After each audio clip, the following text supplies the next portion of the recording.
बिस्मिल्लाहिर्रहमानिर्रहीम, अस्सलाम वालेकुम। अच्छा जी, कैश फ्लो स्टेटमेंट के अंदर एक चीज़ है जी, बैड डेट के हवाले से। बैड डेट के हवाले से आई कैप ने रिसेंटली कुछ स्पेसिफिक गाइडलाइंस भी दी थी। उन्होंने कहा था कि कैश फ्लो के क्वेश्चन के अंदर बैड डेट अगर आ जाए तो उसका जो ट्रीटमेंट करनी है वो कुछ ऐसे करनी है जैसे मैं आपको भी बताने लगा हूँ। इससे पहले कुछ और ट्रीटमेंट्स भी होती थी, लेकिन आई कैप ने स्पेसिफिकली उनको मना किया कि भाई वैसे नहीं करना आपने। तो अगर आप गौर से देखें तो इस वक्त आपको जो इन्फॉर्मेशन अवेलेबल है, एक एग्जांपल सी मैंने बनाई है। इस एग्जांपल के अंदर डेटर्स आपके पास अवेलेबल हैं स्टेटमेंट ऑफ फाइनेंशियल पोजीशन के अंदर, और ये फाइनेंशियल पोजीशन के अंदर जो इन्फॉर्मेशन है ये प्रेजेंटेड है, यानी कि ये आपकी वो इन्फॉर्मेशन है जो फाइनेंशियल स्टेटमेंट्स में प्रेजेंट कर दी गई है। तो बेसिकली ये नेट डेटर्स है। अगर फाइनेंशियल स्टेटमेंट्स के अंदर ना लिखा हो तो भी हमें पता होना चाहिए कि ये डेटर्स हमारे नेट हैं, ठीक है, क्योंकि ये फाइनेंशियल स्टेटमेंट में लिखे हैं और हम फाइनेंशियल स्टेटमेंट में जो डेटर्स हैं वो नेट करके लिखते हैं।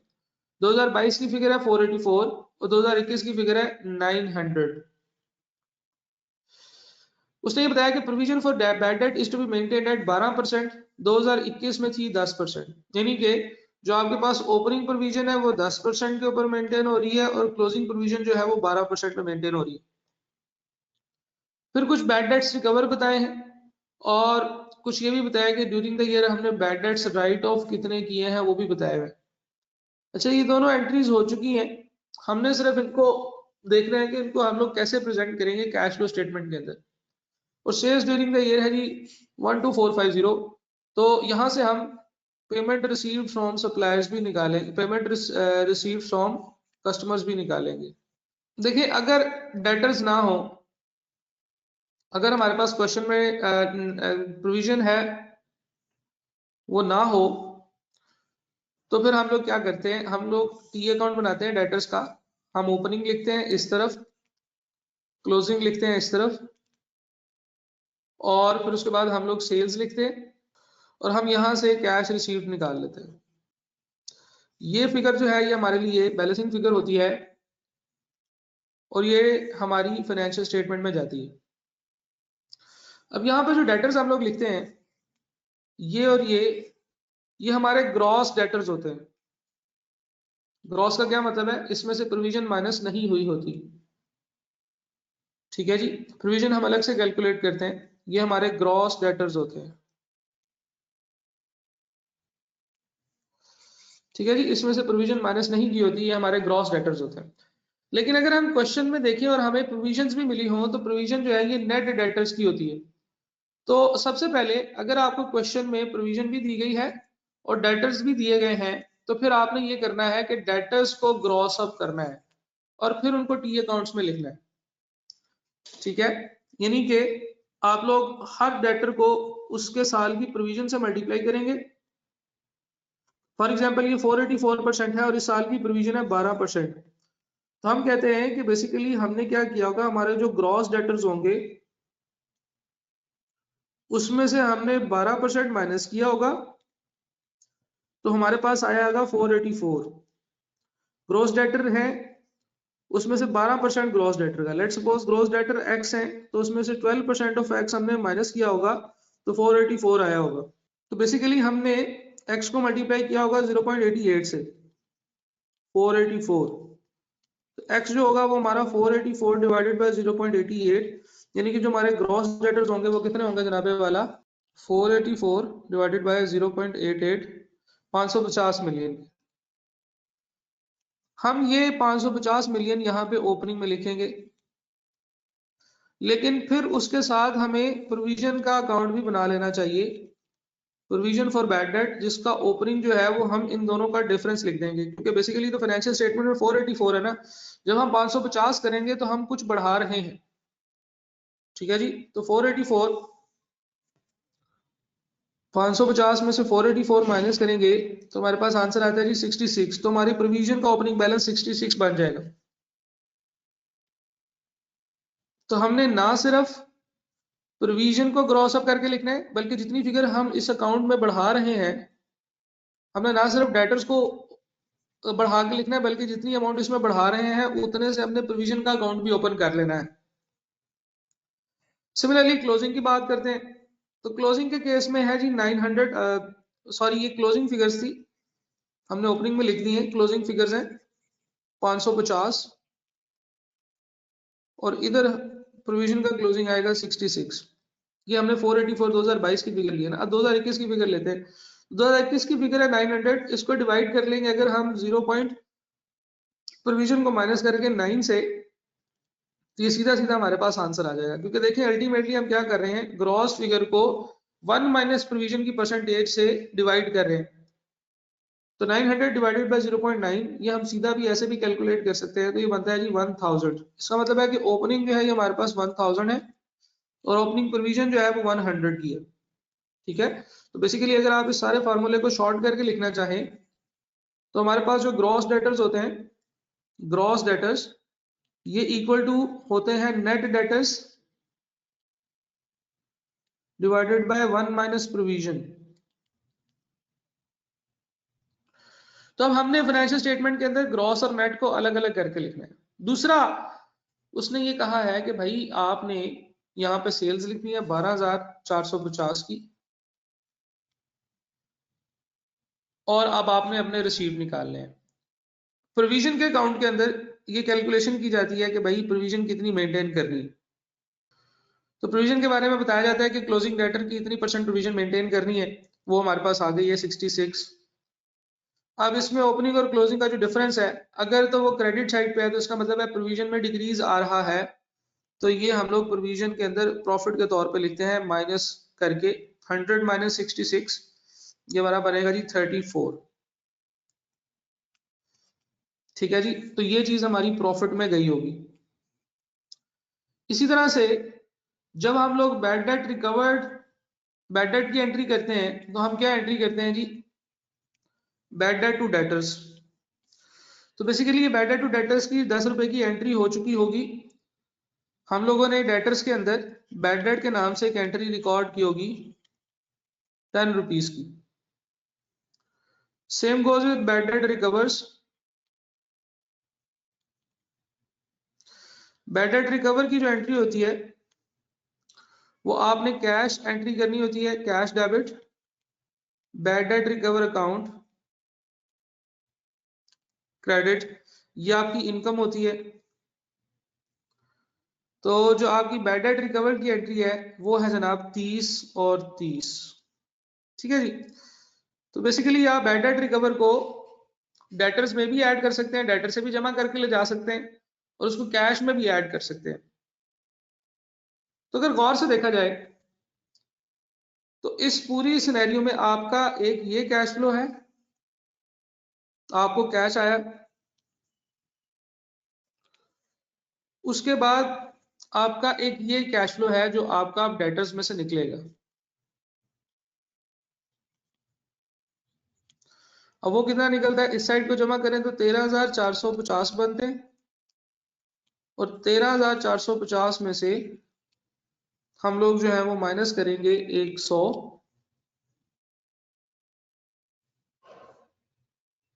550 और 10, तो 12,890 ये आपका डेटर से कैश रिसीव हुआ है।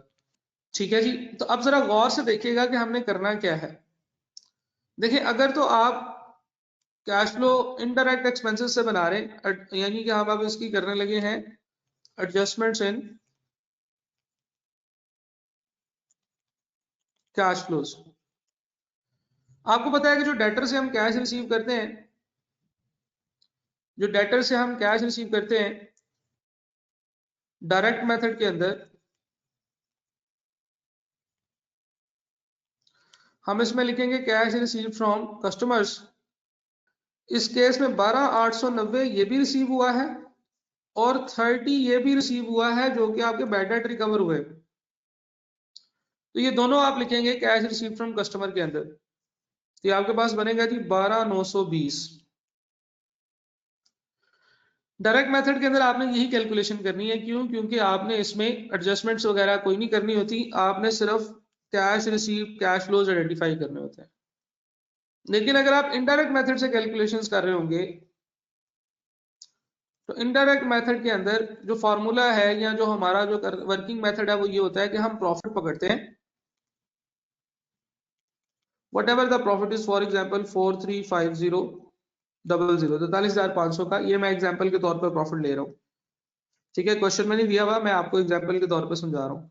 फिर हम इसमें ऐड बैक करते हैं नॉन कैश एक्सपेंसेस।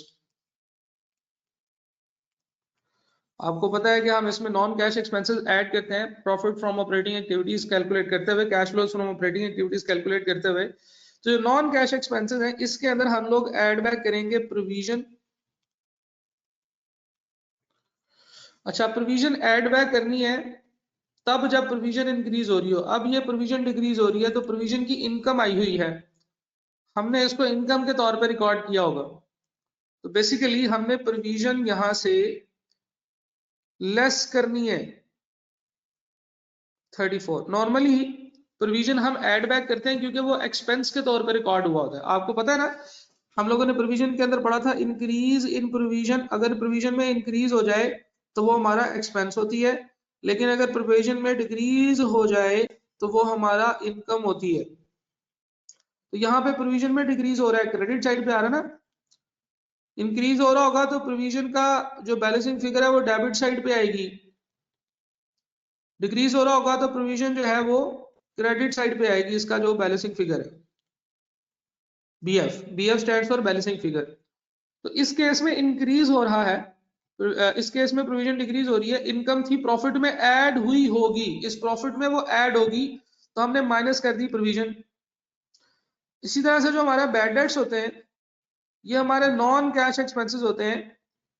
जो हमने बैड डेट्स रिकॉर्ड किए कितने 10 के, तो ये हमें ऐड बैक करने पड़ेंगे क्योंकि एक्सपेंस था, माइनस किया होगा। तो इनडायरेक्ट मेथड के अंदर नॉन कैश आइटम्स पकड़ेंगे और डायरेक्ट मेथड के अंदर कैश वाली आइटम्स पकड़ेंगे। डायरेक्ट मेथड के अंदर हम सीधी कैश वाली आइटम्स पकड़ते हैं और इनडायरेक्ट मेथड में हम प्रॉफिट में से नॉन कैश आइटम्स निकाल देते हैं, तो हमारे हाथ में कैश वाली आइटम्स बच जाती हैं। तो ये है जी adjustment provision for bad debt की, बैड डेट रिकवर्ड और bad debt expenses during the year की। अच्छा, ये क्वेश्चन देखते हैं। The following information, following is the statement of financial position of Dolphin Limited as at 30 June 2023। Okay, 30 June 2023। इसका मतलब ये है कि साल हमारा स्टार्ट होगा 1 जुलाई 2022 से लेकर 30 जून 2023 तक चलेगा। रिक्वायरमेंट देखते हैं। Prepares the DL statement of cash flows for the year ended 30 June 23। Cash flows बनाने के लिए कहा है, ये नहीं बताया कि इनडायरेक्ट मेथड बनाना है या डायरेक्ट मेथड बनाना है। ऐसे में मैंने आपको बताया है कि अगर ना बताया गया हो तो हम लोग इनडायरेक्ट मेथड से बनाएंगे, इनडायरेक्ट मेथड से फाइनेंशियल स्टेटमेंट्स बनाने की कोशिश करेंगे। इंफॉर्मेशन देखते हैं जी। क्वेश्चन के अंदर हमें इंफॉर्मेशन दी गई है, शेयर कैपिटल है, ठीक है, उसमें इंक्रीज है, ओके। शेयर इशू हुए होंगे, शेयर प्रीमियम है उसमें भी इंक्रीज है, शेयर इशू हुए होंगे, रिटेन अर्निंग्स है, लॉन्ग टर्म लोन्स है, इसका मतलब ये है कि कंपनी ने लोन भी लिए हुए हैं, ट्रेड एंड अदर पेबल्स यानी कि हमारे डेटर्स हैं, और इसके अलावा जो और हमारे पेबल्स हैं वो सारे इसके अंदर शामिल हैं। अक्रूड इंटरेस्ट, इंटरेस्ट हमारा पेबल भी है पड़ा हुआ। इसका मतलब ये है कि हमने एक्सपेंसेस वगैरह की कैलकुलेशंस के लिए टी अकाउंट बनाना होगा। डिविडेंड पेबल, टैक्स पेबल, यानी कि डिविडेंड पेबल जो है वो हमें ये बताता है कि अब हमने फिर डिविडेंड वाले अकाउंट से जाके डिविडेंड पेबल निकालना है। टैक्स हमारा पेबल है, okay. Property plant and equipment, okay. Capital work in progress, यानी कि जब हम कोई एसेट कंस्ट्रक्ट कर रहे होते हैं। इन्वेस्टमेंट प्रॉपर्टी, कुछ ऐसे एसेट जिनको हम लोगों ने रेंटल पर्पसेस के लिए लेकर रखा हुआ है, जैसे बिल्डिंग या प्लांट, बिल्डिंग या जमीन वगैरह। इन्वेंट्री में इंक्रीज है। ट्रेड रिसीवेबल्स नेट है, ये ले जी, नेट डेटर्स आ गए हैं 3588 के और 4085 के। एडवांस टैक्स है हमारे पास। कैश एंड बैंक बैलेंसेस है, 1010 का है शुरू में और 2216 जो है ये साल के एंड पे। इसका मतलब ये है कि देयर इज एन इंक्रीमेंट। तो हमारे पास जो आइटम्स है फाइनेंशियल स्टेटमेंट के अंदर वो हमें समझ आ गए। नॉर्मली इसके बाद प्रॉफिट एंड लॉस होता है, वो नहीं दिया हुआ। इसका मतलब ये है कि हमने जो प्रॉफिट जो था, जिस प्रॉफिट से हमने स्टार्ट करना था, वो हमारे पास क्वेश्चन में मौजूद अभी नहीं है। कोई बात नहीं, फिर उसके बारे में कोई ना कोई इन्फॉर्मेशन दी गई होगी। एडिशनल इन्फॉर्मेशन देखते हैं। The interest payment for the year, अच्छा जी, उसने बताया है इंटरेस्ट जो हमने पे किया है, यानी कि बेसिकली कैश फ्लो वाइज बात करें तो उसने हमें बता दिया है कि 700 मिलियन का टोटल इंटरेस्ट पे किया है। of which rupees 300 million has been capitalized in work in progress। देखिए जिधर मर्जी कैपिटलाइज कर लें, कैपिटलाइज करें या एक्सपेंस आउट करें, हमने उसको देखना है कि पे कितना किया। तो हमने 700 मिलियन का कैश आउटफ्लो है हमारा, 700 मिलियन का कैश आउटफ्लो है। तो ये हमारी एक इंटरेस्ट की कैलकुलेशन है, इसलिए इसके ऊपर मैं लिख लेता हूँ शुरू में कि हमारा इंटरेस्ट है। आगे चलते हैं, transfer from capital work in progress to property plant and equipment amounting to ₹550। ये हमें पता है कि जब हम कोई चीज कंस्ट्रक्ट कर रहे होते हैं तो जो जो पार्ट कंस्ट्रक्ट होता चला जाता है वो हम कैपिटल वर्क इन प्रोग्रेस से निकाल के प्रॉपर्टी प्लांट एंड इक्विपमेंट में शिफ्ट कर देते हैं। ठीक है जी, तो ये हमारे पास हो गया जी transfer from PPE, CWIP to PPE हमारे पास एक ट्रांसफर हो गया है। Enrolled machinery costing ₹520 million with a net book value of 350 million was traded in। Traded in का मतलब है ये बेची और नई परचेज कर ली। For a new machinery costing ₹600 million, नई मशीन जो थी वो 600 मिलियन की थी और 200 मिलियन जो है ये आपने पेमेंट भी किया। तो कैश फ्लो के वाले से हमें पता चल गया कि हमने 200 मिलियन की पेमेंट की है। तो ये हमारे पास है जी एक exchange of machinery. DL acquires an investment property costing ₹300 million, of which 125 million is still unpaid। Investment property भी प्रॉपर्टी प्लांट एंड इक्विपमेंट की तरह ही आपकी एक प्रॉपर्टी होती है, सिर्फ उसके यूज का फर्क होता है। नॉर्मली बिजनेस के पास जो एसेट्स होते हैं वो उसने इस्तेमाल करने होते हैं, जैसे मशीनरी है, लैंड है, जैसे बिल्डिंग है, ये चीजें गवर्नमेंट बिजनेस ने इस्तेमाल करनी होती है, इसलिए इसको प्रॉपर्टी प्लांट एंड इक्विपमेंट कहते हैं। लेकिन वो चीजें जो इन्होंने इस्तेमाल नहीं करनी बल्कि प्रॉफिट कमाने के लिए रखी हैं, उसके रेंटल से या उसकी कैपिटल एप्रिसिएशन से। रेंटल क्या होता है, आप उसको उधार पे रेंट पे दे दें किसी और को, जबकि रेंट पे चीजें देना आपका मेन पर्पस नहीं है, मेन बिजनेस एक्टिविटी नहीं है, आप अदर इनकम कमाएंगे उससे। या कैपिटल एप्रिसिएशन का मतलब है कि वो चीज पड़े पड़े महंगी हो जाएगी, और जब महंगी हो जाएगी आज से 10-15 साल के बाद आप उसको महंगा बेचेंगे। यानी कि अक्सर औकात लोग लैंड ले लेते हैं, मशीनरी वो बिल्डिंग ले लेते हैं और उसका रेंट यूज करते रहते हैं, फिर उसके बाद 10-15 साल बाद उसको बेच देते हैं। तो इनको हम इन्वेस्टमेंट प्रॉपर्टी कहते हैं। हर चीज बाकी इसकी प्रॉपर्टी प्लांट एंड इक्विपमेंट की तरह ही होती है। ठीक है जी। DL applied the fair value model to the subsequent measurement of its investment property। Okay, तो ये हमारे पास एक इन्वेस्टमेंट प्रॉपर्टी की वर्किंग आ गई है, इन्वेस्टमेंट प्रॉपर्टी की। Provision for doubtful trade receivables as at 30 June 2003 would be estimated at 8% and 2022 में थी 5%। हमें पता है कि हमारे जो डेटर्स हैं वो नेट है, तो हमने नेट डेटर्स को अब यहाँ पे कैलकुलेशंस करते हुए देखा है कि प्रोविजन जो है वो 5% और 8% के हिसाब से कैलकुलेट होती है। अब हमने क्योंकि ये बात की है कि अगर प्रोविजन जो है वो हमारी आ रही है और हम लोग इनडायरेक्ट मेथड से कर रहे हैं, तो बेसिकली प्रोविजन से हमने नॉन कैश एक्सपेंसेस निकालने हैं और वो नॉन कैश एक्सपेंसेस हमने प्रॉफिट में से माइनस करने हैं। ठीक है जी, तो ये हमारे पास आ गई जी provision. During the year DL issued 10% bonus shares, subsequently a right issue was also made। तो दो तरह से शेयर्स इशू किए हैं। हमें दोनों तरह के शेयर्स में कैश फ्लो से रिलेटेड क्या इंफॉर्मेशन चाहिए, वो ये कि हमारे पास कैश कितना आया है, हमारे पास कैश कितना है। नंबर ऑफ शेयर से हमें कोई गर्ज नहीं है इस वक्त, हमें कैश फ्लो से गर्ज है। तो ये हमारे पास है शेयर कैपिटल पे इसका इंपैक्ट होगा। उसके बाद उसने क्या, tax charged for the year amounting to ₹750 million at 30% of profit before tax. ये बात उसने मजे की है, जिससे हमें हमारा स्टार्टिंग पॉइंट मिल जाएगा। स्टार्टिंग पॉइंट हमारा क्या होता है, प्रॉफिट बिफोर टैक्स। तो प्रॉफिट बिफोर टैक्स हमें मिल गया है, डायरेक्टली उसने नहीं बताया, लेकिन उसने बताया कि उसका 30% जब हम टैक्स कैलकुलेट करते हैं तो वो 750 मिलियन बनता है। तो हम यहां से वर्क बैक करके अपना प्रॉफिट कैलकुलेट कर सकते हैं। हम कहेंगे जनाब 750 मिलियन जो है ये 30% है, तो 100% कितना होगा, 750 डिवाइडेड बाय 30 मल्टीप्लाई बाय 100, तो ये बनता है जी 2500।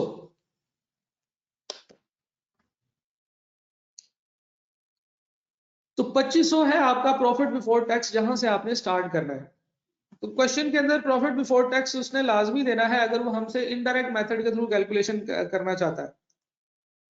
इनडायरेक्ट मेथड में प्रॉफिट बिफोर टैक्स होगा, DL classifies dividend and interest payment in a way that it keeps cash flows from operating activities higher।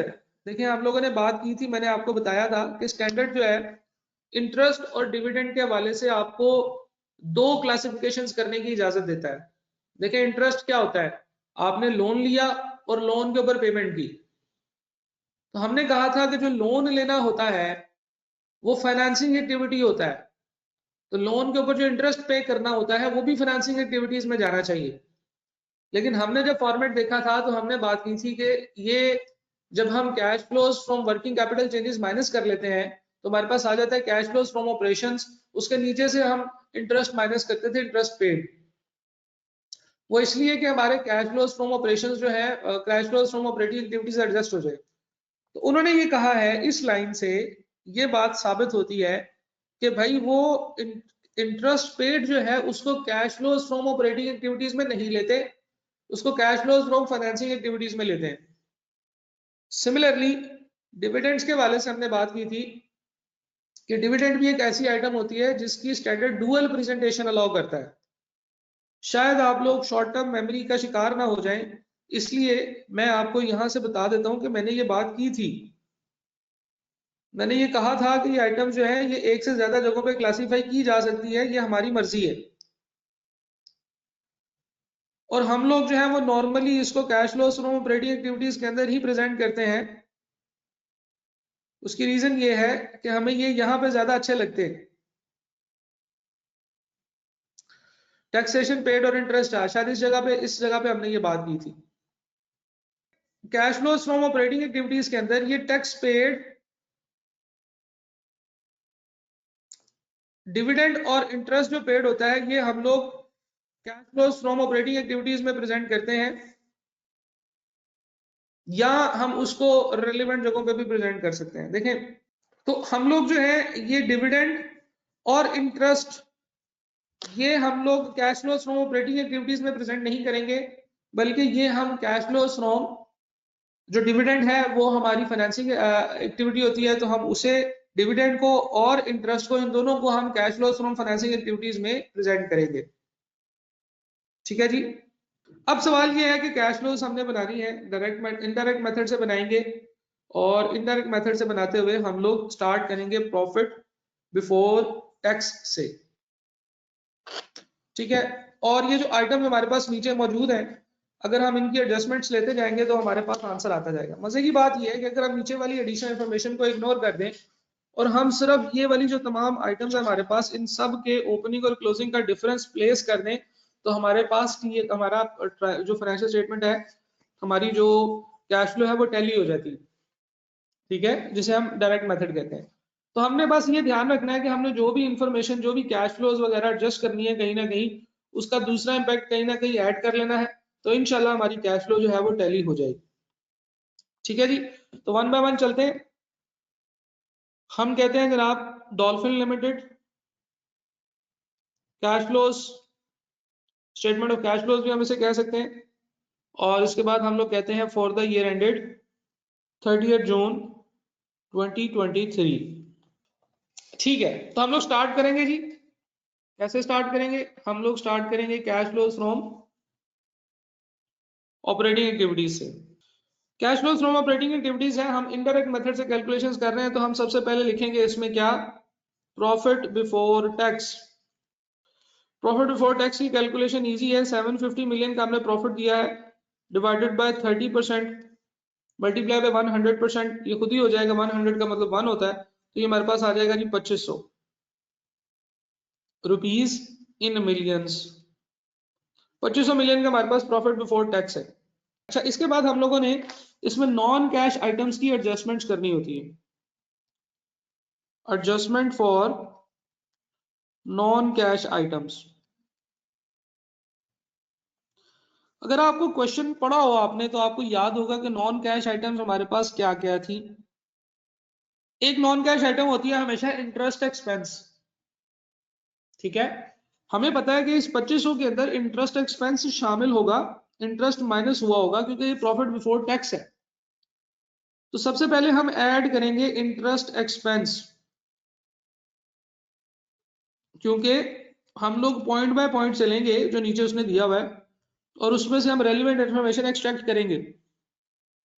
दूसरे में उसने क्या किया है, दूसरे में ट्रांसफर है कैपिटल वर्क इन प्रोग्रेस से प्रॉपर्टी प्लांट एंड इक्विपमेंट में। इस एंट्री से या इस एडजस्टमेंट से कोई भी एक्सपेंस जो है वो आइडेंटिफाई नहीं होगा, यहां से कोई एक्सपेंस नहीं निकलता। पॉइंट 3 है, इसमें क्या हुआ जी, एक्सचेंज हुआ एक एसेट, यहां से एक इनकम निकलेगी कि हमने डिस्पोजल के ऊपर कोई गेन लॉस तो नहीं किया। देखिए अगर हम बात करें, हम लोगों ने कहा था कि हम लोग कुछ चीजें इसमें ऐड बैक करेंगे, तो एक बड़ी कॉम्प्रिहेंसिव लिस्ट मैंने आप लोगों के साथ शेयर की थी कि हम लोग डेप्रिसिएशन की एडजस्टमेंट्स करेंगे। ये देखें, ये लिखा हुआ सेपरेटली क्लासिफाइड डिविडेंड इनकम और इंटरेस्ट एक्सपेंस फाइनेंस कॉस्ट वगैरह। अच्छा, ये इधर लिखा हुआ था ये। अच्छा, हम लोग क्या करेंगे, डेप्रिसिएशन एडजस्ट करेंगे, impairment, gain loss on disposals, fair value gain loss on investment property और बैड डेट एंड प्रोविजंस। इस क्वेश्चन के अंदर ना हमें ये सारी चीजें मिली हुई हैं, डेप्रिसिएशन भी है, लॉस गेन ऑन डिस्पोजल भी है, इन्वेस्टमेंट प्रॉपर्टी का फेयर वैल्यू गेन लॉस भी है, बैड डेट्स एंड प्रोविजन भी है और इंटरेस्ट एक्सपेंस फाइनेंस कॉस्ट भी है। ठीक है, तो ये 5 चीजें हैं इस क्वेश्चन के अंदर। दोबारा इस क्वेश्चन में आते हैं तो आप देखेंगे कि एसेट है 2, 3 और हमारे पास जो है वो गेन या लॉस ऑन डिस्पोजल वगैरह है, वो भी हम एडजस्ट करेंगे। तो हम लिखते हैं जी गेन और लॉस ऑन डिस्पोजल। ये हम लोग गेन या लॉस नहीं लेंगे बल्कि हम इसमें से प्रॉफिट या लॉस की फिगर लेंगे, कैश फ्लोज की फिगर लेंगे। तीसरी इसमें डेप्रिसिएशन आ जाएगी।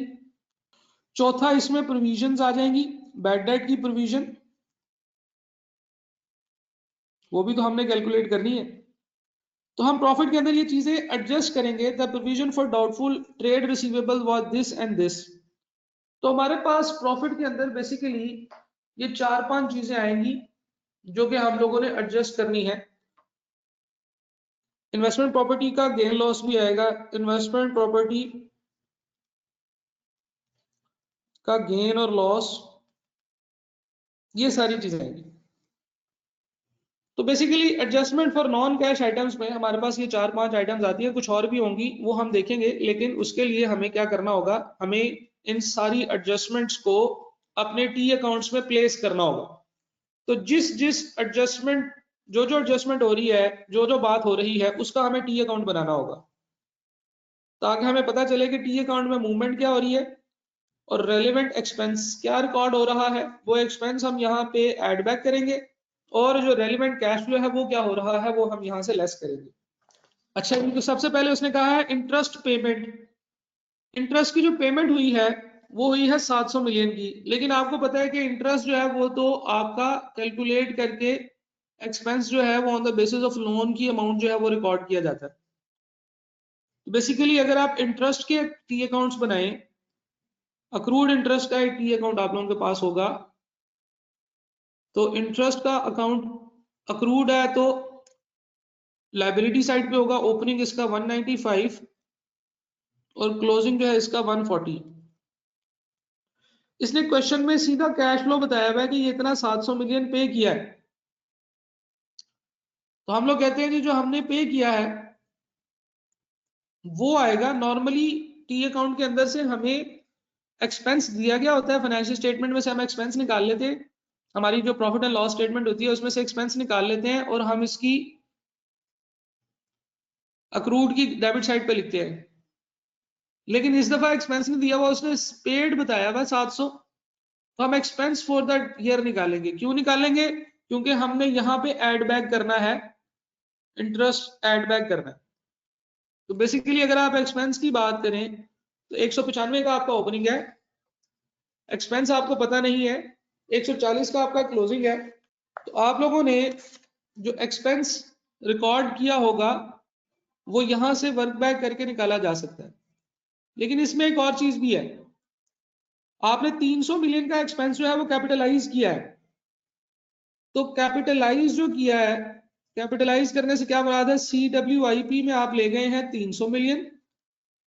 अब बाकी आपने आइडेंटिफाई करना है कि आपने इंटरेस्ट एक्सपेंस कितना रिकॉर्ड किया होगा। तो ये बनता है जी 840 तो 840 में से जब हम लोग माइनस करेंगे 300 और 195, तो बेसिकली जो एक्सपेंस आपने रिकॉर्ड किया हुआ है वो है जी 345 का। हम एक्सपेंस क्यों कैलकुलेट कर रहे हैं, मैंने पहले भी बताया कि जब हम इनडायरेक्ट मेथड की तरफ चलते हैं तो हम लोग ये कैलकुलेशन करते हैं कि हमारा प्रॉफिट बिफोर टैक्स कितना है, और उस प्रॉफिट बिफोर टैक्स के अंदर कुछ इम्प्योरिटीज शामिल होती हैं, वो इम्प्योरिटीज हम एक एक करके माइनस करेंगे।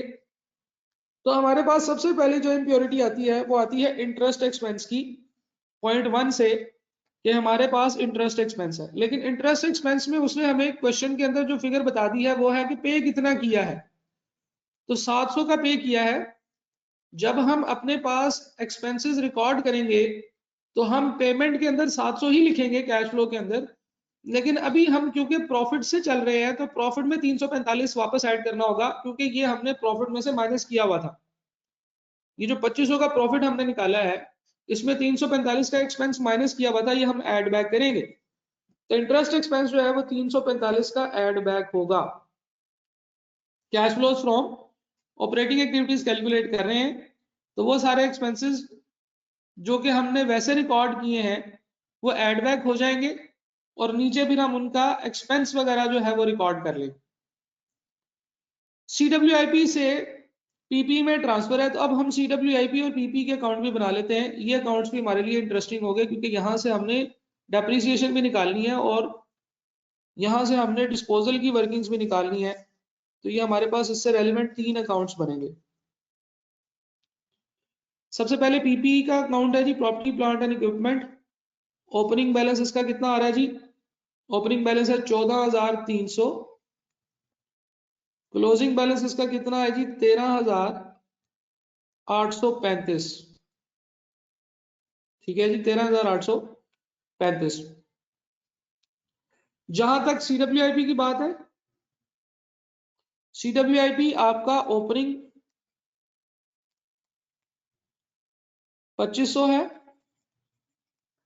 और CWIP का जो क्लोजिंग है दैट इज 3485। अच्छा जी, हम लोगों को पता है कि एक तो हमारा इंटरेस्ट एक्सपेंस कैपिटलाइज हुआ है CWIP के अंदर, वो हमें यहां पे लिख लेना चाहिए, इंटरेस्ट कैपिटलाइज्ड 345 का। तो कैपिटल वर्क इन प्रोग्रेस और एसेट से रिलेटेड जो 2 आइटम्स है वो हमने ले ली है। मैं इनको एहतियातन काट देता हूं, जो जो आइटम्स हम लोगों ने टी अकाउंट में ले ली हैं। अब नीचे हमारे पास जो है वो इससे रिलेटेड 2 पॉइंट्स हैं, पॉइंट 2 और पॉइंट 3।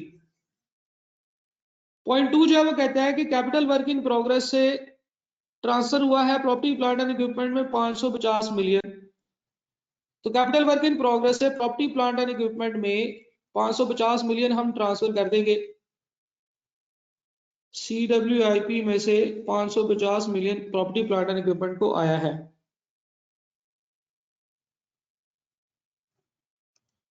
ठीक है जी, CWIP का इंटरेस्ट 300 है, 345 नहीं 300 नीचे वाला ये वाली फिगर। ठीक है, ओके।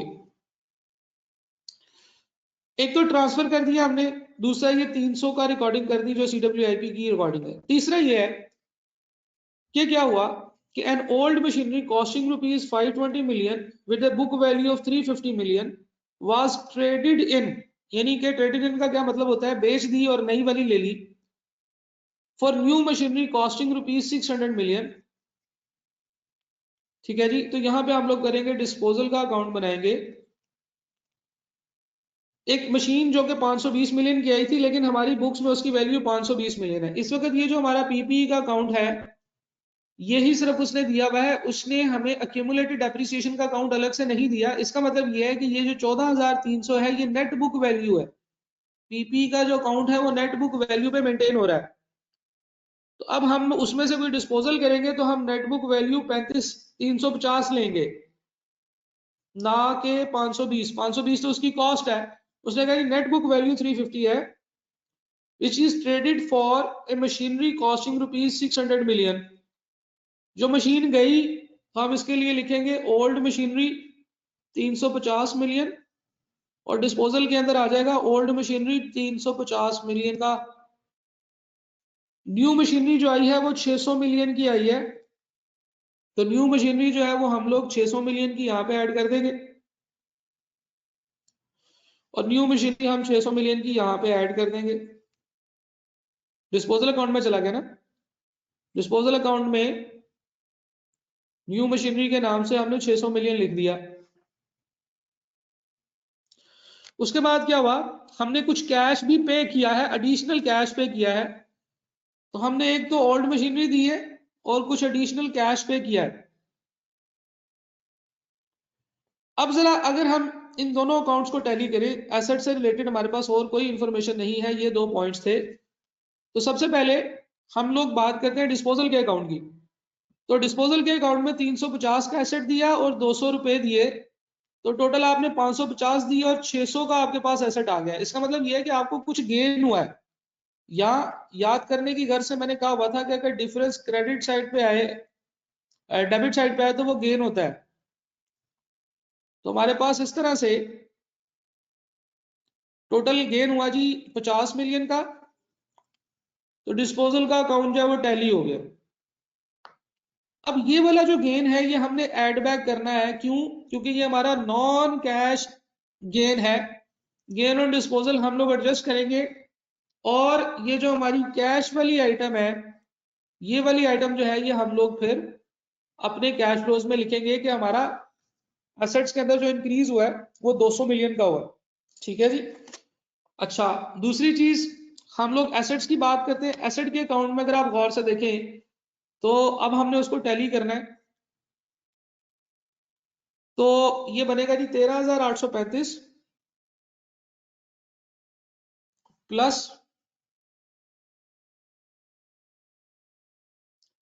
350, तो ये 14,185 और 14,185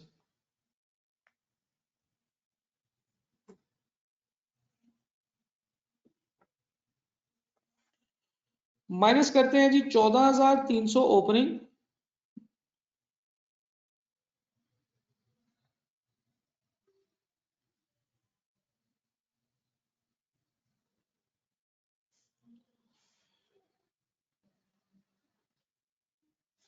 अच्छा क्रेडिट साइड जो है वो हमारी डेबिट साइड सॉरी बड़ी है, हम डेबिट साइड का टोटल करेंगे और हमारी डेप्रिसिएशन निकलेगी इसमें से। तो अब हम इसमें क्या करेंगे, अपनी डेबिट साइड का टोटल करेंगे और क्रेडिट साइड पे हमारे पास डेप्रिसिएशन निकलेगी इसकी। तो 14,300 प्लस 550 प्लस 600 15,450, इसमें से हम माइनस करेंगे 350 और माइनस करेंगे 13,835, तो हमारी डेप्रिसिएशन निकलेगी 1,265।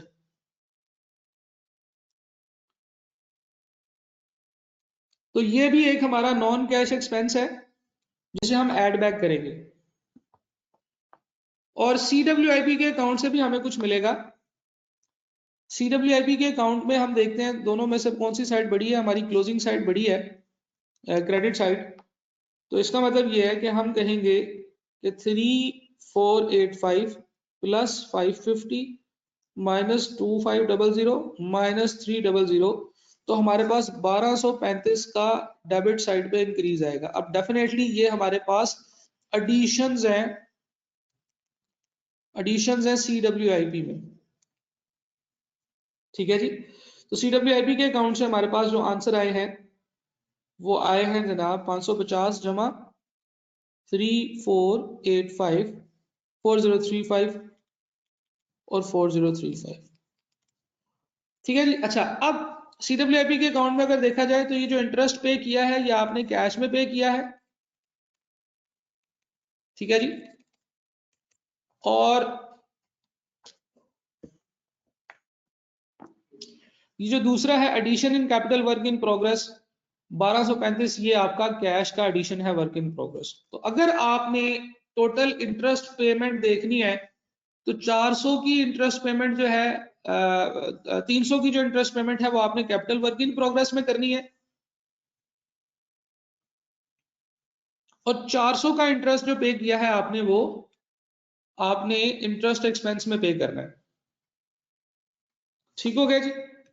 तब अगर आप गौर से देखें तो प्रॉपर्टी प्लांट एंड इक्विपमेंट के अकाउंट से एक डेप्रिसिएशन आई है जो हम लोगों ने ऐड बैक करनी है। डेप्रिसिएशन कितनी है? 1265। इसी तरह से गेन और लॉस ऑन डिस्पोजल के अकाउंट के अंदर गेन आया है जो कि आपको हुआ है आइटम को सेल करने का 50 मिलियन का, ये ऐड हुआ है, आपने माइनस करना है। ठीक है, तो बड़े ध्यान से करना होगा। इसी वजह से इसके अंदर बच्चों के मार्क्स कम आते हैं क्योंकि बच्चे ध्यान से काम नहीं करते। गेन और लॉस ऑन डिस्पोजल जो है ये एक नॉन कैश प्रॉफिट है जिसको माइनस करना होगा। जो प्रॉफिट में एडिड था हमने उसको माइनस करना है। ठीक हो गया जी। तो ये हमारे ये वाले अकाउंट्स की एडजस्टमेंट्स हो गई। इंटरेस्ट की, प्रॉपर्टी प्लांट एंड इक्विपमेंट की एडजस्टमेंट्स की, सीडब्ल्यूआईपी डिस्पोजल और ये जो है इसका जो कैपिटलाइज्ड गेन कैपिटलाइज होते हैं ना, इसका ये बड़ा जबरदस्त क्वेश्चन है। इसमें हर चीज ही कवर हो जाती है। तो हम लोगों ने पॉइंट 1, 2 और 3 को देख लिया है। पॉइंट 4 की तरफ चलते हैं। प्रॉपर्टी, इन्वेस्टमेंट प्रॉपर्टी की बात करता है वो। इन्वेस्टमेंट प्रॉपर्टी भी है जी डीएल के पास। ठीक है, इन्वेस्टमेंट प्रॉपर्टी का जो ओपनिंग है वो डेबिट साइड पे आएगा। कितना है? 1950। उसका जो क्लोजिंग है वो कितना है? 1820। उसके अंदर उसने ये कहा है कि इन्वेस्टमेंट प्रॉपर्टी एक्वायर की है 300 मिलियन की। तो इन्वेस्टमेंट प्रॉपर्टी एक्वायर की है out of which 125 million, 125 million unpaid है। तो कैश कितना पे किया है आपने? कैश पे किया है आपने 175 मिलियन का, और पेएबल्स जो है वो आपके वो 125 मिलियन के हैं। लेकिन आपने टोटल प्रॉपर्टी आपके पास आ गई इन्वेस्टमेंट प्रॉपर्टी, पेएबल जो है जब आप पे कर देंगे तो आपका जो है वो काम कंप्लीट हो जाएगा। कैश 175 मिलियन का, पेएबल 125 मिलियन की। अच्छा, अब वो ये कहता है कि भाई इसके अलावा और इसमें कोई एडजस्टमेंट नहीं है। अब इसमें जो कुछ भी है वो फेयर वैल्यू का इंक्रीज या डिक्रीज है। फेयर वैल्यू का इंक्रीज या डिक्रीज इन्वेस्टमेंट प्रॉपर्टी के अंदर एक्सपेंसेस में रिकॉर्ड होता है। यानी कि हम हर साल उसकी फेयर वैल्यू कैलकुलेट करते हैं और अगर फेयर वैल्यू में इंक्रीज हो तो प्रॉफिट के तौर पर रिकॉर्ड किया जाता है, अगर फेयर वैल्यू में डिक्रीज हो तो एक्सपेंस के तौर पर रिकॉर्ड किया जाता है। तो अगर आप गौर से देखें यहाँ पे तो हमारे पास फेयर वैल्यू का डिक्रीज आ रहा है। डेबिट साइड बढ़ी है 1950, 175 और 125, 300, यानी कि इसमें ऐड होगा तो ये हमारे पास 2250 बन जाएगा और 2250। ठीक है, और फिर उसके बाद क्या होगा जनाबे वाला, इसमें से हम 1820 माइनस करेंगे तो हमें पता चलेगा कि इसमें लॉस है, फेयर वैल्यू लॉस है 430 का। फेयर वैल्यू का जो लॉस होता है वो हम प्रॉफिट एंड लॉस में एज ए लॉस रिकॉर्ड कर लेते हैं, लेकिन क्योंकि अब हम कैश फ्लो निकाल रहे हैं तो ये वाला लॉस भी हमारे लिए एक इम्प्योरिटी है, एक नॉन कैश आइटम है। अब हम वो नॉन कैश आइटम जो फेयर वैल्यू का लॉस और डिस्पोजल, लॉस ऑन डिस्पोजल है, वो हम इसमें एडजस्ट करेंगे। कितना बनता है जी? 430 का लॉस था, माइनस किया हुआ था, अब हम ऐड बैक करेंगे 430 में। ठीक है, तो टी अकाउंट्स हम बनाते जा रहे हैं और टी अकाउंट्स के अंदर हम लोग ये एडजस्टमेंट्स करते चले जा रहे हैं।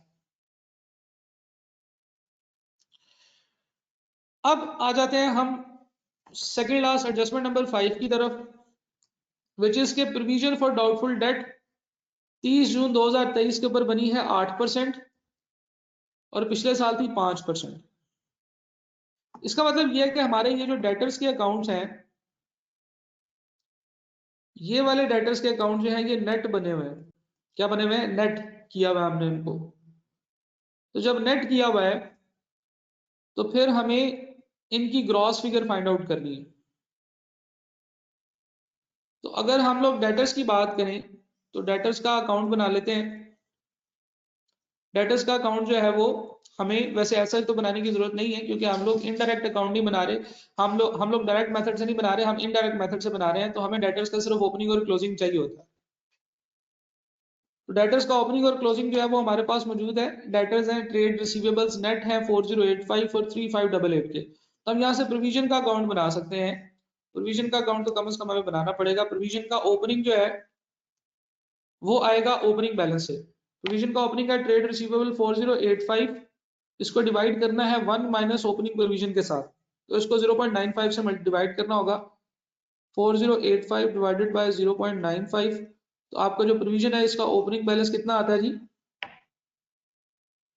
4085 डिवाइडेड बाय 0.95, 4300। ये आपका डेटर्स का बैलेंस है। लेकिन हम क्योंकि प्रोविजन की अकाउंट का मेंटेन कर रहे हैं तो हमने इसको 0.05 से मल्टीप्लाई भी करना है। तो 4300 मल्टीप्लाई बाय 0.05, 215। तो प्रोविजन का ओपनिंग जो है वो 215 है। प्रोविजन के क्लोजिंग की कैलकुलेशन करते हैं।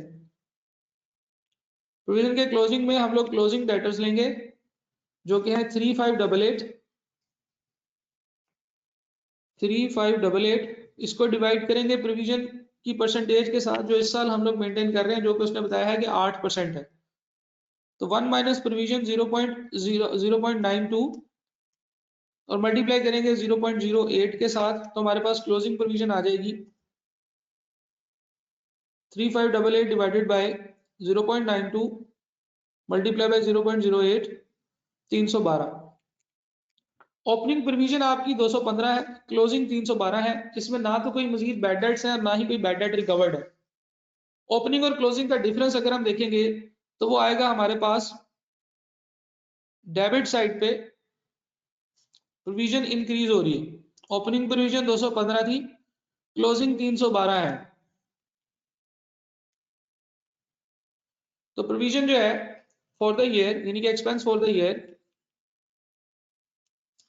हम लोग मजीद एक्सपेंस रिकॉर्ड करेंगे विच इज 215, 312, 97। तो 97 का हमारे पास जो है वो expense during the year record हुआ होगा। अब ये एक्सपेंस हमारी प्रॉफिट्स में से माइनस हुआ होगा, इसलिए हम लोग इसको अब ऐड बैक करेंगे। प्रोविजन 97 की ऐड बैक की जाएगी, ठीक है। प्रोविजन जो थी वो ऐड बैक की जाएगी क्योंकि हमने माइनस की हुई थी। तो प्रोविजन जो थी ओपनिंग कम थी 215, क्लोजिंग 312, इंक्रीज हुआ हमने एक्सपेंस के तौर पर रिकॉर्ड कर लिया। तो दिस इज आवर प्रोविजन। और प्रोविजन के लिए हम लोगों ने कैलकुलेशंस की। देखें, याद रखें कि जब हम लोग नेट डेटर्स को नेट डेटर की परसेंटेज से डिवाइड करते हैं तो हम ग्रॉस डेटर्स पे आ जाते हैं। लेकिन अगर हमें प्रोविजन चाहिए तो हमें फिर उसको प्रोविजन की परसेंटेज से मल्टीप्लाई करना होगा, जो ओपनिंग के केस में 0.05 है और क्लोजिंग के केस में 0.08 है। अच्छा, अब अगर आप गौर से देखें तो हम लोगों ने ये 0.4 भी 5 भी कर लिया। 0.6 की तरफ चलते हैं। 10% बोनस शेयर्स इशू किए और एक राइट इशू भी किया है, ठीक है। इसका मतलब ये है कि जो हमारे शेयर कैपिटल में मूवमेंट्स हैं, हमारे जो शेयर कैपिटल में मूवमेंट्स हैं, शेयर कैपिटल 16,000 13,000, तो हम लोग इसको जस्टिफाई कर रहे हैं कि ये क्या हुआ, तो हम लोग ये अकाउंट्स भी बनाते हैं। शेयर कैपिटल का अकाउंट, शेयर कैपिटल के अकाउंट के अंदर ओपनिंग है हमारे पास 1300 और क्लोजिंग है हमारे पास शेयर कैपिटल के अंदर कितना आया भाई, 16,000। 13,000 और 16,000, 1300 नहीं था, 13,000 और 16,000 था, ये लिखा हुआ। इसी तरह से शेयर प्रीमियम भी है। शेयर प्रीमियम ओपनिंग 0 था, क्लोजिंग जो है वो आपका 1120 बन गया है। तो हम लोग इसका अकाउंट भी बना लेते हैं। शेयर प्रीमियम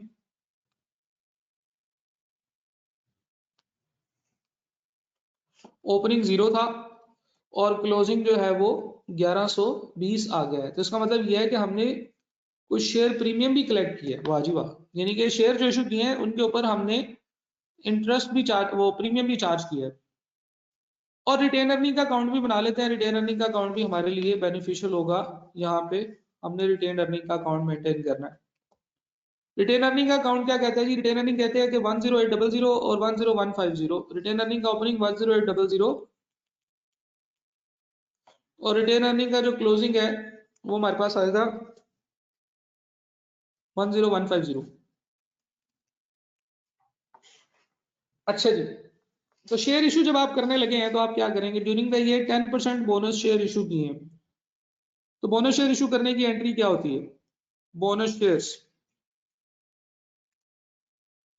मैं अकाउंटिंग एंट्री रखूंगा तो बोनस शेयर्स की अकाउंटिंग एंट्री होती है जनाब शेयर कैपिटल अकाउंट डेबिट, और कोई स्पेसिफिक रिजर्व है तो वो, नहीं तो फिर हमारा ये रिटेन अर्निंग्स का अकाउंट, शेयर प्रीमियम है तो वो, नहीं तो फिर रिटेन अर्निंग्स। तो शुरू में पहले आपने रिटेन अर्निंग्स जीरो थी, अपना शेयर प्रीमियम जीरो था, उस वक्त आपने शेयर इशू किए थे 10%, तो 13,000 का 10% होता है 1300 मिलियन के शेयर्स। तो देखा जाए तो यहाँ पे हम लोग शेयर कैपिटल में एंट्री करेंगे इसकी 1300 मिलियन के न्यू शेयर्स की, जिसे हम बोनस शेयर्स कहते हैं, और रिटेन अर्निंग में हम लोग इसकी एंट्री करेंगे बोनस शेयर्स की शेयर कैपिटल से 1300 की। अब आप लोग ये सोच रहे होंगे कि सर रिटेन अर्निंग की जगह शेयर प्रीमियम को क्यों नहीं चार्ज किया? तो इसका जवाब ये है कि शेयर प्रीमियम बाद में आया है। देखे ना, उसने ये कहा है कि पहले बोनस इशू किया है, फिर सब्सिक्वेंटली राइट शेयर इशू किए हैं जिसके ऊपर आपने कोई प्रीमियम हासिल किया होगा। तो प्रीमियम का ये जो 1120 का बैलेंस है वो बोनस इशू करने के बाद अराइज हुआ है। जब हम लोग बोनस इशू कर रहे थे उस वक्त रिटेन अर्निंग शेयर प्रीमियम के अंदर कुछ भी मौजूद नहीं था, इसलिए हमने सीधा रिटेन अर्निंग को चार्ज किया। अच्छा, इसके बाद राइट इशू किया है। देखिए राइट इशू होता अगर statement of changes in equity के अंदर, तो फिर इसमें हम लोग राइट शेयर की अमाउंट वगैरह कैलकुलेट करते और उसको ऐड करते।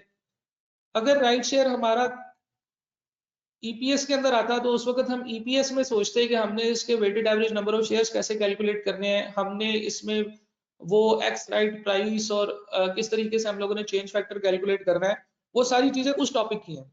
इस टॉपिक में सिर्फ ये है कि पैसा कितना आया। तो आप लोगों ने राइट शेयर इशू किए, तो कितने के राइट शेयर इशू किए होंगे ये हमें शेयर कैपिटल से पता चल जाएगा, क्योंकि शेयर कैपिटल में तो मूवमेंट बहुत ही कम होती है।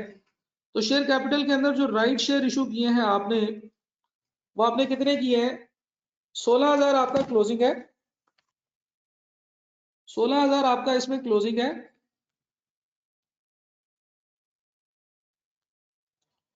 तो डिफरेंस जो है वो आपका डेबिट साइड पे आ रहा, क्रेडिट साइड पे आ रहा होगा। 16,000 माइनस 13,000 ओपनिंग माइनस 1300 जो शेयर इशू किए थे, इसका मतलब है कि 1700 के आपने share capital right share issue किए।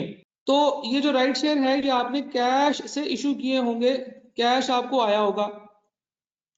इसी तरह से शेयर प्रीमियम में भी आपको कैश आया होगा 1120 रुपए का। तो अगर आप गौर से देखें तो जो राइट इशू दूसरा हुआ है ना, राइट इशू, उसकी अकाउंटिंग एंट्री कुछ इस तरीके से बनेगी।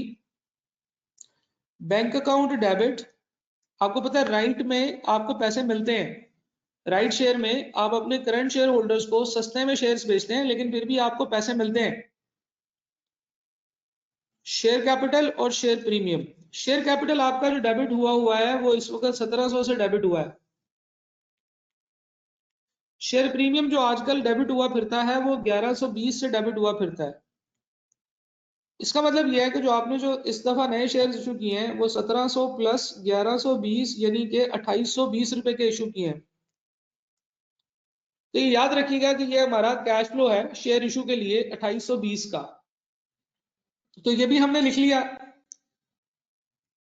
शेयर प्रीमियम और शेयर कैपिटल के अकाउंट ये भी दोनों टैली हो गए, 1120 इस तरफ आ गया, 1120 इस तरफ आ गया। अब हमने रिटेन्ड अर्निंग का अकाउंट जो है ये टैली करना है।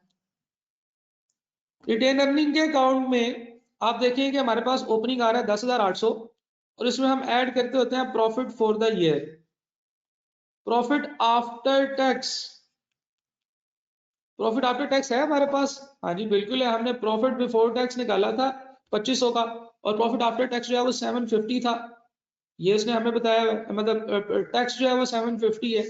इसका मतलब ये है कि प्रॉफिट आफ्टर टैक्स जो है वो हमारा 2500 माइनस 750 आएगा, बोले तो 1750। तो प्रॉफिट आफ्टर टैक्स हमारे पास 1750 है। रिटेन अर्निंग के अंदर डेबिट साइड पे, क्रेडिट साइड पे हमारा ये आ गया जी 1750 का हमारा प्रॉफिट फॉर द ईयर 1750। 10,800 का ओपनिंग है, शेयर कैपिटल है जो हमने शेयर इशू किए हैं रिटेन अर्निंग से, जो हमने बोनस इशू किए हैं वो है, और क्लोजिंग है। इसका मतलब ये है कि क्रेडिट साइड डेबिट साइड पे हमारे पास डिविडेंड आता होता है, डिविडेंड एक्सपेंस डिविडेंड जो हमने डिक्लेयर किया है, डिविडेंड जो आप लोगों ने डिक्लेयर किया है, डिविडेंड एक्सपेंस तो नहीं होता, खैर डिविडेंड डिक्लेयर कर दिया है आपने, वो आपके पास यहाँ पे बैलेंसिंग फिगर के तौर पे आएगा। तो 10,800 प्लस 1750, क्या आपके पास टोटल बनता है 12,550। इसमें से हम माइनस करेंगे 1300 और माइनस करेंगे 10150, तुम्हारे पास 1100 का डिविडेंड आएगा। ये ले जी, 1100 का डिविडेंड पे हुआ है, 1100 का डिविडेंड इस साल डिक्लेयर हुआ है। हमने ये कहा था कि ये डिविडेंड आपका डिविडेंड पेएबल अकाउंट में चला जाता है, तो डिविडेंड पेएबल अकाउंट भी है हमारे पास इधर, बड़े तेज हैं ये। डिविडेंड पेएबल अकाउंट 140 और 260, यानी कि हमारे पास जो डिविडेंड पेएबल अकाउंट है, अगर तो डिविडेंड पेएबल आपकी फाइनेंशियल स्टेटमेंट्स में ना हो तो इसका मतलब है कि जितना अप्रूव हुआ है उतना ही आपने पे कर दिया है। लेकिन अगर डिविडेंड पेएबल का अकाउंट भी होगा तो ये उसमें मूव हो जाएगा। डिविडेंड पेएबल आपका कितना आ रहा है जी? डिविडेंड पेएबल आ रहा है 140 260, ये आपकी लायबिलिटी होता है। ओपनिंग 140 होगा, क्लोजिंग जो है वो 160 होगा, 260, ठीक है जी। 140 और 260 ये हमने ले लिए हैं अपने पास, इसलिए हम इनको अब क्रॉस कर देंगे। रिटेन अर्निंग के अकाउंट्स भी हम क्रॉस कर देंगे क्योंकि ये सारे हमने अपनी वर्किंग्स में ले लिए हैं। अच्छा जी, डिविडेंड जो है हमारे पास अब कितना आया? 1100 का डिविडेंड। अब इस अकाउंट से हम देखेंगे कि हमारा पेड कितना है, डिविडेंड हमने पे कितना किया है, जो कि हम cash flow from financing activities में लिखेंगे कि डिविडेंड हमने कितना पे किया है। अब अगर आप गौर से देखें, 140 का ओपनिंग था और 1100 का मजीद डिविडेंड आपने अप्रूव किया है।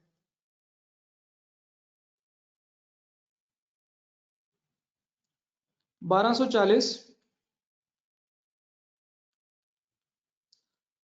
1240 में से 260 माइनस करें तो 980 बढ़ता है। इसका मतलब ये है कि जो आपने डिविडेंड पे किया है वो 980 है, ये आपका कैश फ्लो है।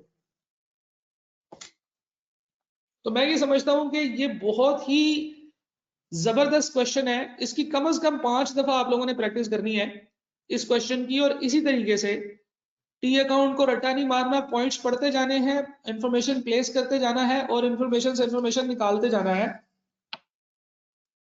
मैं कहता हूं कि नंबर 1 क्वेश्चन है ये आपका, cash flow from indirect method के हवाले से। तो हम लोगों ने क्या किया, हमने सारी इंफॉर्मेशन प्लेस की है। अब हमारे पास जो सारे कैश फ्लोज हैं वो आ गए। अब हमने सिर्फ इनको कैश फ्लो स्टेटमेंट में पुट करना है। Cash flows from operating activities हमारी चल रही हैं। हम लोगों ने सारे नॉन कैश एक्सपेंसेस और इनकम्स जो हैं वो हमने यहां पे लिख ली है।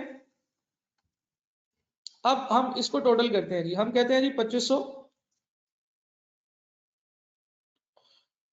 इसमें ऐड करना है 345, माइनस करना है 50, ऐड करना है 1265,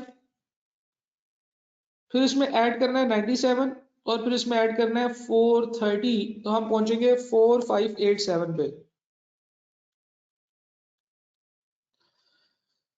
ये है हमारा cash flows before working capital changes. इसके साथ हम क्या नाम लिखेंगे, इसको प्यार से हम क्या कहते हैं, इसको हम कहते हैं कैश फ्लोज, या पेन का कलर चले चेंज कर लेते हैं।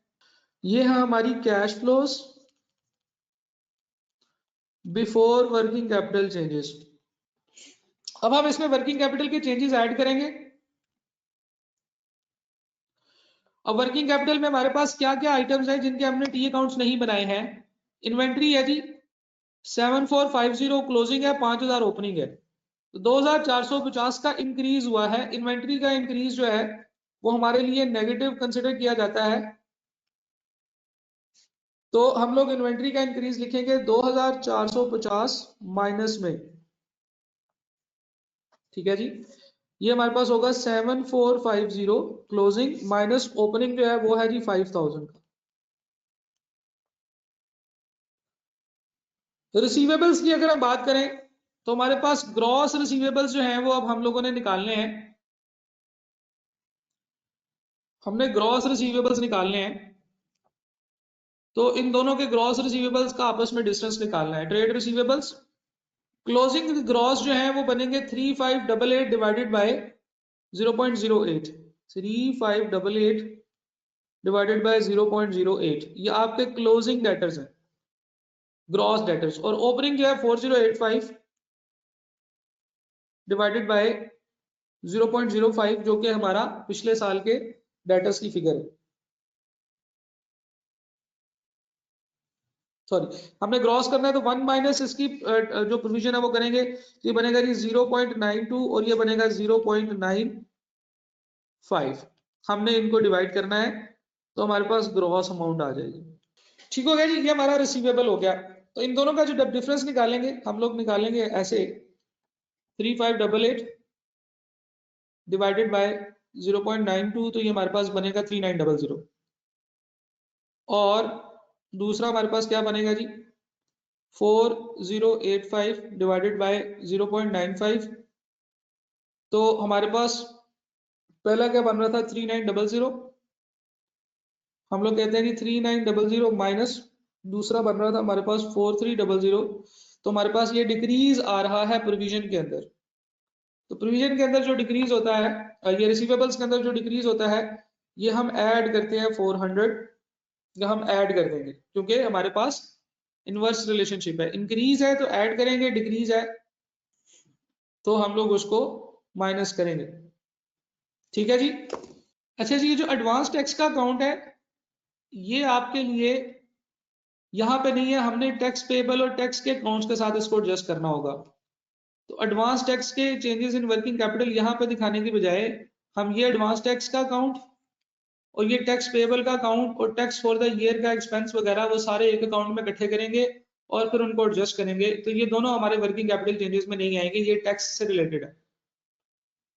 कैश एंड बैंक जो है ये भी हमारे पास नहीं आएगा। इधर आते हैं, इधर ट्रेड एंड अदर पेबल्स है जी।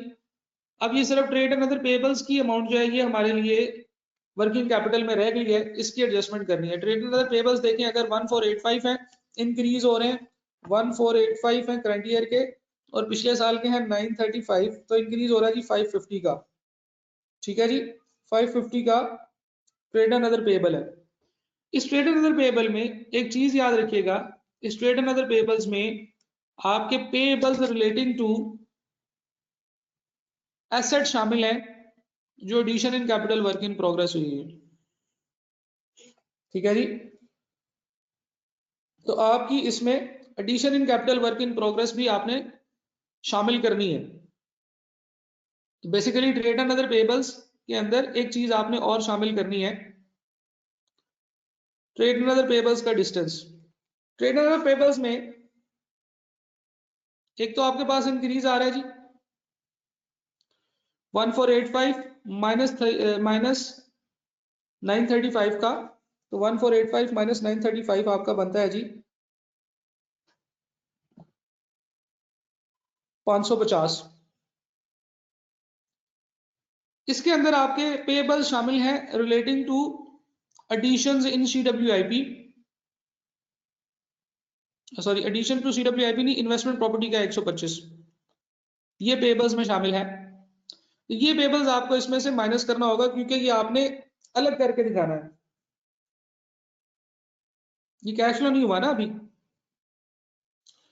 तो आपके ट्रेड एंड अदर पेबल्स के अंदर जो 550 आ रहा है इसमें से आपने माइनस करना है 125। ये क्यों माइनस करना है, ये भी जब हम लोग आगे भी जाते रहे एडिशन इन इन्वेस्टमेंट प्रॉपर्टी उधर भी मैं आपको बता दूंगा।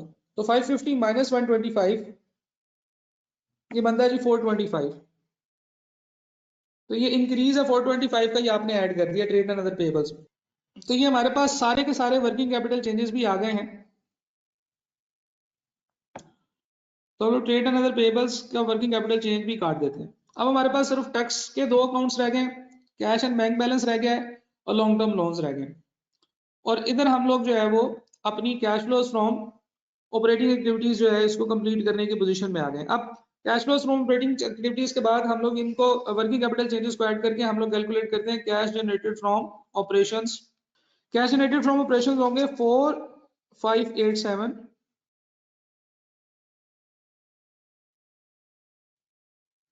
माइनस 2450 प्लस 400 प्लस 425, तो ये बनते हैं आपके 2962।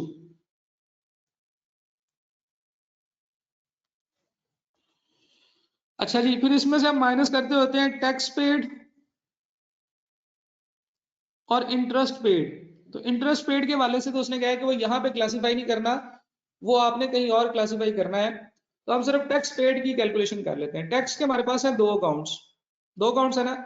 एक है एडवांस टैक्स जिसका क्लोजिंग है 36। तो टैक्स का जब हम टी अकाउंट बनाएंगे, कहाँ पे बनाएं हमारे पास जगह नहीं है, चले नीचे ही बना लेते हैं। टैक्स का टी अकाउंट बनाएंगे हम, तो आपके पास एडवांस टैक्स है, ओपनिंग कुछ नहीं है, क्लोजिंग उसका 36 है, तो ये वाला अकाउंट हमारा टी अकाउंट में चला जाएगा।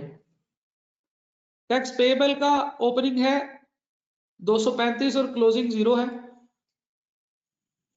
टैक्स पेएबल का ओपनिंग जो है वो 235 है और क्लोजिंग जो है वो 0 है। और टैक्स ड्यूरिंग द ईयर जो है आपका वो 750 मिलियन का है। टैक्स ड्यूरिंग द ईयर आपका 750 मिलियन का है। टैक्स फॉर द ईयर आपका 750 मिलियन। अब आपने यहां से फाइंड आउट करना है कि पे कितना किया है। तो अब अगर आप दोनों साइड्स का टोटल करेंगे तो आपको पता चलेगा कि आपने जो ओपनिंग पेएबल था वो भी पे कर दिया है 235 का, आपने इस पूरे साल का टैक्स भी पे कर दिया है, और आपने 36 का क्लोजिंग जो था, जो आपका एडवांस टैक्स का क्लोजिंग था वो आपका इसमें एडजस्ट हुआ है, तो 1021 जो है ये आपने पे कर दिया है। यानी कि जो एडवांस टैक्स था ये भी आपने पे किया हुआ, तो इसलिए आपके पास एडवांस है। जो पेड की अमाउंट है वो 1021। तो हम लोग टैक्स पेड जो है वो लिखेंगे 1021 कैश आउटफ्लो। तो हमारे पास cash flows from operating activities आ जाएगा 1941। ठीक है जी। अब हमारी वर्किंग सारी हो चुकी है, बस हमने सिर्फ इंफॉर्मेशन प्लेस करनी है। तो हमारा होगा जी cash flows from investing activities, इसके बाद आ जाएगा cash flows from investing activities. आप लोग पूरा लिखेंगे। इन्वेस्टमेंट के अंदर क्या क्या चीजें शामिल है।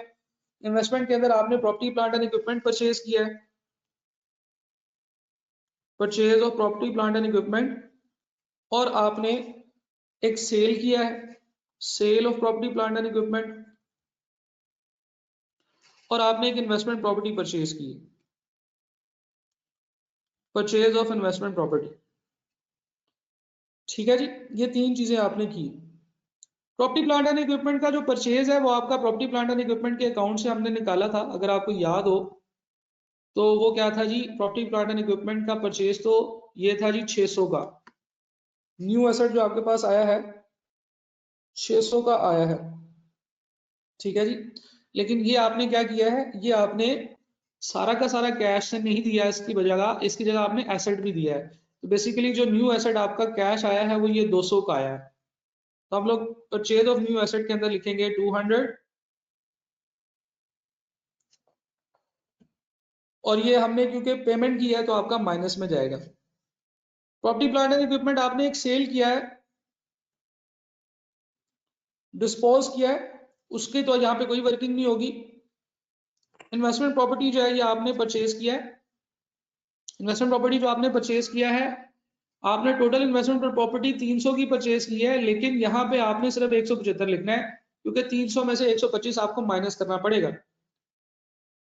तो यहाँ पे ये मैं आपको बात बताता हूँ कि 300 में से 125 हम माइनस कर रहे हैं। तो बेसिकली जो हमारा एसेट से रिलेटेड पेएबल है वो हम ट्रेड एंड अदर पेएबल्स में से भी माइनस कर देते हैं और अपने परचेज में से भी माइनस कर देते हैं, यानी कि एडिशंस भी नहीं दिखाते उसकी। यानी कि कैश फ्लो स्टेटमेंट में कैश के पॉइंट ऑफ व्यू से अगर देखा जाए तो ये हमारे लिए एक नॉन रेलिवेंट एंट्री है जो ट्रेड एंड अदर पेबल्स की है। तो ऐसे एसेट्स जिनको हमारे पास हमने परचेज कर लिया है और उसकी पेमेंट नहीं की है, वो ना हमारे पेबल्स में आएंगे ना हमारे वो इन्वेस्टमेंट प्रॉपर्टी में आएगा, या वो हमारी प्रॉपर्टी में भी नहीं आएगा, चाहे वो प्रॉपर्टी प्लांट एंड इक्विपमेंट हो या इन्वेस्टमेंट प्रॉपर्टी हो। तो इन्वेस्टमेंट प्रॉपर्टी के अंदर हम लोग 175 का पे आउट लिखेंगे। अच्छा, एक और चीज थी हमारी CWIP। तो जो CWIP है उसमें एडिशंस जो है वो भी हमारा एक्सपेंस है। एडिशंस इन CWIP में एडिशंस जो है वो दो तरह से है। एक तो वो 300 का एक्सपेंस जो हमने पे किया हुआ है इंटरेस्ट, वो हमारा कैपिटलाइज होता है, ठीक है जी। और दूसरा हमने जो डायरेक्ट पेमेंट की हुई है 1235 की, वो कैपिटलाइज होती है। तो 300 जमा 1235 ये हमारे पास यहाँ पे आएगा कैपिटल वर्क इन प्रोग्रेस के अंदर। देखिए ये जो इंटरेस्ट आपने कैपिटलाइज किया है ये भी तो आपने पे किया ही है ना। 300 जमा 1235 ये हमारे पास बनता है जी 1535, ये हमारा कैश आउटफ्लो है। तो basically cash flow from investing activities के अंदर से तीन आउटफ्लोज हैं 1910 के, 200 प्लस 175 प्लस 1535 1910। ठीक हो गया जी। इसी तरह से हम जाएंगे cash flows from financing activities के अंदर। फाइनेंसिंग एक्टिविटीज के अंदर हम लोगों ने क्या किया है जी, कुछ लोन की एडजस्टमेंट्स हैं, फिर हमने शेयर्स इशू किए, शेयर कैपिटल की और शेयर प्रीमियम की एडजस्टमेंट्स हैं, ठीक है जी। फिर हमने इंटरेस्ट और डिविडेंड यहां पे रिकॉर्ड करना है। अब इंटरेस्ट पेड और शेयर इशूड के केस में डिविडेंड पेड। अच्छा जी, लोन के बारे में अगर हम देखें तो लोन का टी अकाउंट हम लोगों ने बनाया ही नहीं, क्योंकि लोन में कोई मूवमेंट उसने दिखाई ही नहीं है। लोन की अगर हम बात करें तो लोन है क्लोजिंग 3275 का और ओपनिंग था 3540 का। इसका मतलब ये है कि अगर हम इसमें से डिफरेंस निकालें तो 3275 माइनस 3540, तो हमने 265 का लोन रिटर्न किया है। तो लोन हमने रिटर्न किया है 265 का, लोन रिटर्न 265 का कैश आउटफ्लो। शेयर इशू की जहां तक हम बात करें तो हमने शेयर इशू के ऊपर पहली एंट्री की थी रिटेन अर्निंग से शेयर कैपिटल डेबिट, और दूसरी हमने की थी बैंक डेबिट और share capital share premium credit. तो बैंक से हमने 2820 की जो है वो शेयर इशू किए हैं। तो 2820 के जो है ना वो हमने शेयर इशू किए हैं, तो ये हमारा डेबिट होगा। इंटरेस्ट पेड के वाले से अगर हम बात करें तो इंटरेस्ट पेड के अंदर हमने सबसे पहले इंटरेस्ट का अकाउंट बनाया था, आपको याद होगा। हमने इंटरेस्ट पे किया था 700 का, जिसमें से 300 हमने CWIP में चार्ज कर दिया हुआ। 700 का इंटरेस्ट पे किया था, 300 हमने CWIP में चार्ज कर दिया। अब रिमेनिंग जो एक्सपेंस इसका रह गया है वो 400 का है। ये भी याद रखिएगा कि इंटरेस्ट पेड था हमारा टोटल 700, जिसमें से 300 हमने CWIP में कैपिटलाइज कर दिया था और ये जमा भी कर दिया। आपको बताऊं कहां पे जमा किया है, ये देखें ये जमा किया हुआ है। हम लोगों ने इन्वेस्टमेंट प्रॉपर्टी के अंदर ऐड किया था ये वाला addition in sorry investment property कह रहा हूँ, CWIP में 300 ऐड किया था। तब यहां से हम वो 300 माइनस करेंगे तो हम पहुंचेंगे 400 के इंटरेस्ट पेड के ऊपर। और डिविडेंड पेड भी हम लोगों ने निकाला है डिविडेंड के अकाउंट से, विच इज 980। तो ये हमारा डिविडेंड भी जो है ये 980 का डिविडेंड पेड आ जाएगा। तो इस तरीके से हमारी cash flows from financing activities आ जाएंगी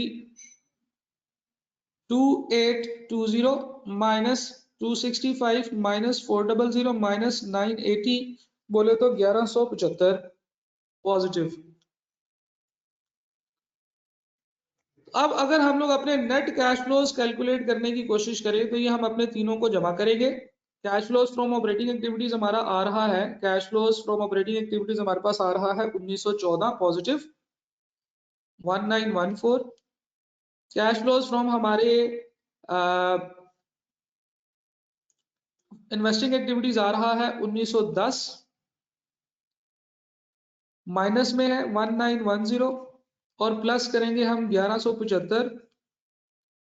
तो ये हमारे पास कितना आएगा जी, ये हम देख लेते हैं 1914 माइनस 1910 प्लस, ये तो 3 बचना चाहिए। अच्छा 1914 -1910 प्लस 1175, तो ये आपके पास बनता है 1179।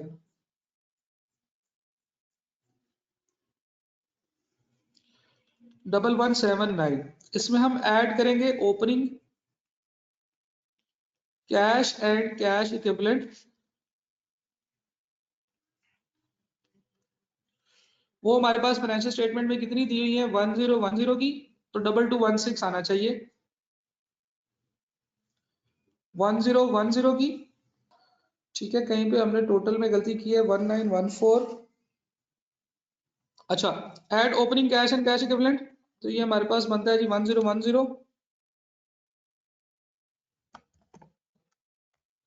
1179, तो आपके पास बनता है 2189, जो आपका closing cash and cash equivalent होता है। तो बस देखते हैं जी कहां पे गलती की है।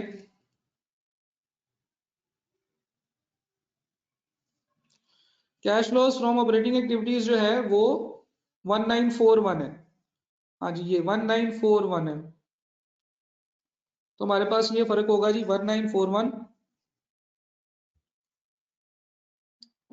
माइनस 1910 प्लस 1175, तो ये बनता है 1206। तो 1206 में जब हम ओपनिंग जमा करेंगे तो ये 2216 बन जाएगा। वाह, टैली हो गया 2216। तो जनाब बेसिकली फाइनेंशियल इंफॉर्मेशन को हम लोगों ने अलग अलग करके सेपरेट करके लिखा है।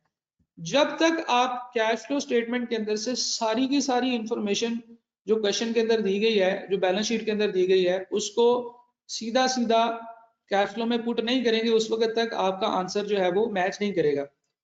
So this was the question. हम लोगों ने क्या किया, cash flow from cash flow बनाई है इनडायरेक्ट मेथड से, और इस इनडायरेक्ट मेथड के अंदर हम लोगों ने ये किया है कि हमने वो तमाम अकाउंट्स जो कि हमारे वर्किंग कैपिटल से के अलावा हैं, उनके हम लोगों ने टी अकाउंट्स बनाए हैं। जिस जिस अकाउंट में जो जो एडिशनल इंफॉर्मेशन थी उसके हमने टी अकाउंट्स बनाए। ठीक है जी। ट्रेड एंड अदर पेबल्स के अंदर आपके पास वो वाली चीज शामिल है जो इन्वेस्टमेंट प्रॉपर्टी में एडिशंस हैं और हमारे पेबल्स हैं। रूल ये होता है कि ट्रेड एंड अदर पेबल्स का ओपनिंग और क्लोजिंग का डिफरेंस फाइंड आउट करके वर्किंग कैपिटल चेंजेस में डाल देते हैं हम। वर्किंग कैपिटल चेंजेस का सेक्शन ये आपके पास आता है प्रॉफिट के फौरन बाद। प्रॉफिट के बाद हम लोग एडजस्टमेंट्स करते हैं, फिर नीचे वर्किंग कैपिटल चेंजेस करते हैं। लेकिन प्रॉब्लम ये है कि ट्रेड एंड अदर पेबल्स के अंदर एक पेबल ऐसा शामिल है which relates to the asset जो हमने परचेज करना है।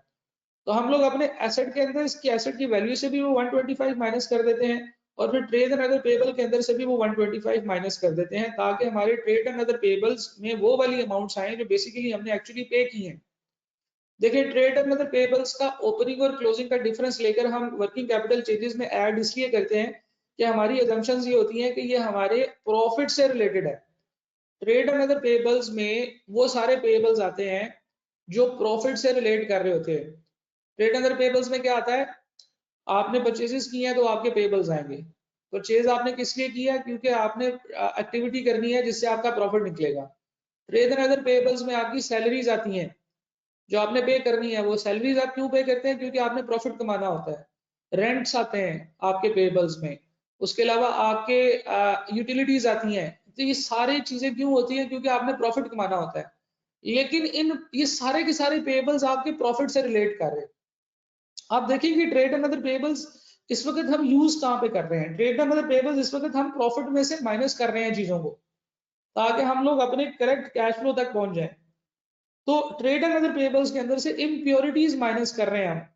तो ट्रेड एंड अदर पेबल में हर वो आइटम जो कि प्रॉफिट या प्रॉफिट जनरेशन एक्टिविटी से रिलेट नहीं कर रही वो हम माइनस करेंगे।